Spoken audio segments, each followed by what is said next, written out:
pemirsa semua, kembali lagi dengan saya Putri Esti Setiawati di Berita Terkini. Kasus kekerasan seksual di lingkungan pendidikan melonjak sepanjang tahun 2021, baik di lingkungan pendidikan formal maupun agama. Kami paparkan sejumlah data dan faktanya untuk Anda berikut ini. Ya pemirsa, berdasarkan data dari Komnas Perempuan dan Komisi Pemberdayaan Perempuan dan Perlindungan Anak, laporan langsung kasus kekerasan seksual di lingkungan pendidikan terus meningkat setiap tahunnya. Bahkan pemirsa, terjadi peningkatan laporan kasus sangat signifikan dari tahun 2020 ke tahun 2021. Kita lihat angkanya, di tahun 2020 laporan yang masuk ini adalah 10 kasus, kemudian meningkat sangat tajam di tahun 2021 456 kasus. Komnas Perempuan membeberkan dalam lembar fakta kekerasan seksual di lingkungan pendidikan. Sepanjang tahun 2015 hingga tahun 2020, Komnas Perempuan menerima 51 laporan kasus kekerasan seksual dan diskriminasi. Dari berbagai jenjang pendidikan, kekerasan seksual paling banyak ini terjadi di perguruan tinggi, angkanya adalah 27%. Disusul di pendidikan berbasis agama Islam atau pesantren, ini 19%. Kemudian 15% di SMA atau SMK, 7% di SMP, dan sekitar 3% di TK, SD, SLB, dan pendidikan berbasis Kristen. Ini adalah angka dari Komnas Perempuan. Pemirsa, kemudian pelaku kekerasan di lingkungan pendidikan tak lain adalah mereka yang seharusnya memberikan pendidikan dan melindungi anak-anak di lingkungan pendidikan. Namun, mayoritas ternyata pelaku kekerasan seksual di lingkungan pendidikan adalah guru atau ustadz, angkanya adalah 22 pelaku. Kemudian yang tinggi juga adalah dosen 10 pelaku, kepala sekolah 8 pelaku, peserta didik 6 pelaku, lain-lain 3 pelaku, dan pelatih 2 pelaku.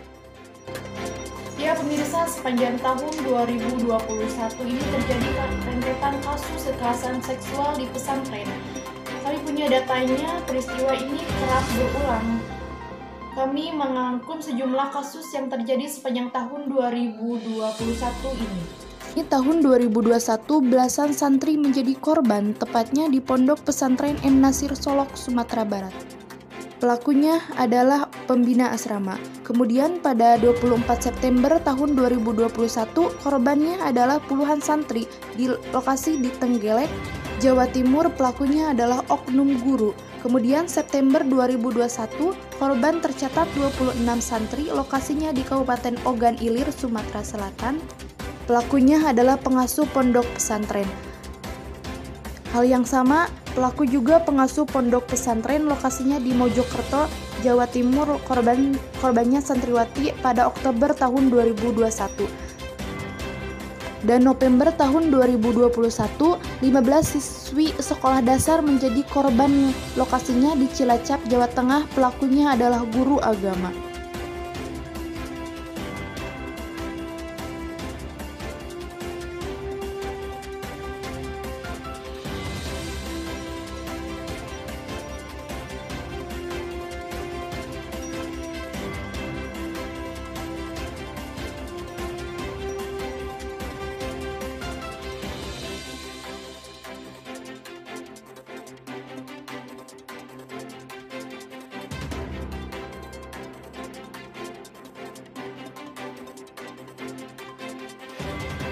Kapasitasnya selaku tenaga pendidik, ya, yang bersangkutan juga menggunakan yayasan sebagai modus operandi kejahatan. Jadi ada dugaan-dugaan kami. Berikut adalah sejumlah ancaman hukuman bagi para pelaku kekerasan seksual, terutama kepada anak. Kita bisa lihat pada pasal 81 Undang-Undang Nomor 23 Tahun 2002 tentang perlindungan anak dengan ancaman 15 tahun penjara. Kemudian pasal 76D dan 76E Undang-Undang 35 Tahun 2014 tentang perlindungan anak, lalu Undang-Undang Nomor 17 Tahun 2016 pidana penjara minimal 5 tahun seumur hidup hingga pidana mati.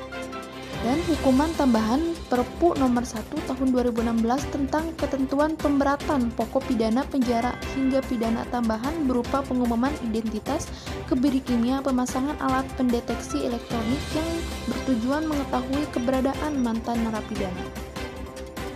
Kami ajak Anda melihat sejumlah pelaku yang sudah divonis. Dian Ansori, pelaku pemerkosaan dan jual anak di Lampung, divonis 20 tahun penjara dan diberikan pidana tambahan kebiri kimia selama 1 tahun setelah menjalani pidana pokok.